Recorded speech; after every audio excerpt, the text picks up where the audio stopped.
Hi అండి. Welcome back to our channel. ఈరోజు వీడియోలో ఈ సమ్మర్‌లో కడుపు చల్ల చేసే పెరుగన్నం 10 నిమిషాల్లో రుచిగా ఎలా చేయాలో చూపిస్తానండి. ఈ పెరుగన్నాన్ని పచ్చడితో కలుపుకొని తిన్నారంటే చాలా టేస్టీగా బావుంటుంది. సో, ముందుగా మనం లేట్ చేయకుండా వీడియోలోకైతే వెళ్ళిపోదామండి. నేనిక్కడ పెరుగుని ముందుగా ఫ్రెష్‌గా తోడు పెట్టుకున్నానండి. మనం ఈ పెరుగన్నంలోకి ఫ్రెష్ పెరుగుని తీసుకుంటే చాలా టేస్టీగా బావుంటుంది. పెరుగన్నం కలుపుకోవడం కోసమని ముందుగా ఒక మిక్సింగ్ బౌల్ తీసుకోండి. ఈ మిక్సింగ్ బౌల్లోకి 1.5 కప్పు వరకు ఉడికించిన అన్నంని వేసుకోవాలి. సో, ఈ ఉడికించిన అన్నం వేసుకొని ఈ విధంగా గరిటెతోటి కొద్దిగా బాగా స్మాష్ చేసుకోండి. మెత్తగా ఉండేటట్లుగా చూసుకోండి. కావాలంటే మీరు ఉడికించేటప్పుడు కొంచెం వాటర్ని ఎక్కువ వేసుకొని ఉడికించుకోవచ్చు మెత్తగా. ఈ విధంగా బాగా మెత్తగా స్మాష్ చేసుకోండి. నేను ఇక్కడ ఫ్రెష్‌గా తోడు పెట్టుకున్నాను పెరుగు.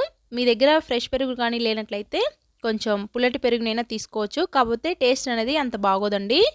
నేను ఇక్కడ 1.5 కప్పు అన్నానికి 1 కప్పు వరకు పెరుగును వేసుకున్నాను. అలాగే అదే బౌల్‌లోకి ఒక 3, 4 టేబుల్ స్పూన్స్ వరకు వాటర్‌ని కూడా వేసుకొని రైస్ టేస్ట్‌కి సరిపడా ఉప్పును వేసుకోనండి. నేను ఇక్కడ ఒక హాఫ్ స్పూన్ వరకు ఉప్పును కూడా వేసుకొని ఈ పెరుగుని అన్నాన్ని బాగా కలుపుకోనండి. ఈ విధంగా కొద్దిగా మెత్తగా కలుపుకోవాలండి.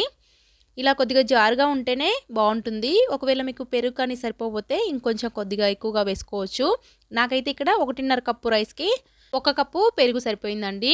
ఇప్పుడు ఇలా బాగా కలుపుకున్న తర్వాత ఇందులోకి ఒక మీడియం సైజు ఆనియను, అలాగే ఒక 2 పచ్చిమిర్చి, అలాగే కొద్దిగా కొత్తిమీర, అలాగే కచ్చపచ్చగా దంచుకున్న మిరియాల పొడిని వేసుకోవాలండి. ఈ విధంగా సన్నగా కట్ చేసుకొని ఇప్పుడు ఈ పెరుగన్నంలోకి బాగా కలుపుకోవాలండి. మిరియాల పొడిని స్కిప్ చేయొద్దండి. మిరియాల పొడి వేసుకోవడం వలన ఫ్లేవర్ చాలా బావుంటుందనమాట. సో, ఈ విధంగా మనకి రైస్ క్వాంటిటీకి సరిపడా వేసుకొని ఇప్పుడు ఈ పెరుగన్నంలోకి తాలింపు వేసుకోవాలండి. ముందుగా స్టవ్ ఆన్ చేసుకొని తాలింపు ప్యాన్ పెట్టుకొని 2 టేబుల్ స్పూన్స్ వరకు ఆయిల్ వేసుకున్న తర్వాత కొద్దిగా తాలింపు గింజలు వేసుకోండి. అలాగే ఒక 2 ఎండుమిర్చి, అలాగే సన్నగా కట్ చేసుకున్న అల్లం ముక్కల్ని వేసుకోవాలండి. అలాగే కొద్దిగా ఇంగువను కూడా వేసేసుకోవాలి. కొంచెం ఇవి ఫ్రై అయిన తర్వాత కొద్దిగంత కరివేపాకును కూడా వేసుకొని ఫ్రై చేసుకోవాలి. అల్లం ముక్కల్ని స్కిప్ చేయొద్దండి. అల్లం ముక్కలు తినేటప్పుడు పంటికి తగులుతున్నప్పుడు చాలా టేస్టీగా బావుంటుంది.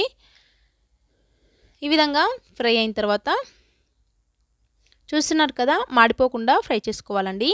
ఇప్పుడు మనం పెరుగన్నంలోకి యాడ్ చేసుకోవడమేనండి ఈ తాలింపు.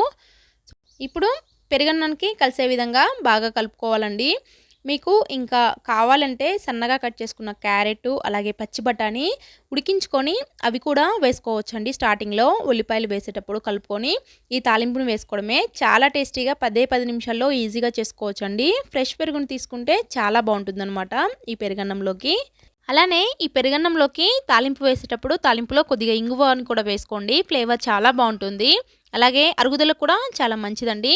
సో, ఈ విధంగా పెరుగన్నంని తయారు చేసుకొని ఏదైనా ఊరగాయ పచ్చడి కానీ, లేదంటే రోటి పచ్చడితో కానీ సర్వ్ చేసుకొని తిన్నారంటే చాలా టేస్టీగా బావుంటుందండి.